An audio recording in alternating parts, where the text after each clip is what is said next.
Ang babae napapagod sa kakaintindi sa ugali mo, di malabong lumayo ang loob niyan sa'yo at tuluyan kang iwan. Napaka-unfair mo naman kasi, puro ka, intindihin mo naman ako. Siya ba, naintindihan mo? Ang mga babae kasi, sensitive yan. Napakadaling masaktan kahit sa maliit na bagay. Yan ang hindi nyo maintindihan, boys. Kung nagrereklamo kayo kung bakit lagi na lang ang mga babae ang pinapaboran, aba, tanungin mo muna yung sarili mo kung lalaki ka nga talaga. Yung time na hiningi niya sa'yo, konti na nga lang yung natatanggap niya mula sa'yo. Nagagalit ka pa sa kanya kapag nagdedrama siya. Una sa lahat, babae siya. Babae.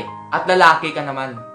Lalaki, naiintindihan mo ba yung dapat nakatayuan natin dito sa mundo? Sila ang dapat mas iniintindi kasi alam naman natin na mahina sila. Huwag naman natin ipagdamot yun sa kanila. Pero kapag yan sumuko, pasensyahan tayo. Ikaw ang talo. Kaya to all men out there, hanggat nandyan pa, matuto kayong magpahalaga at makontento.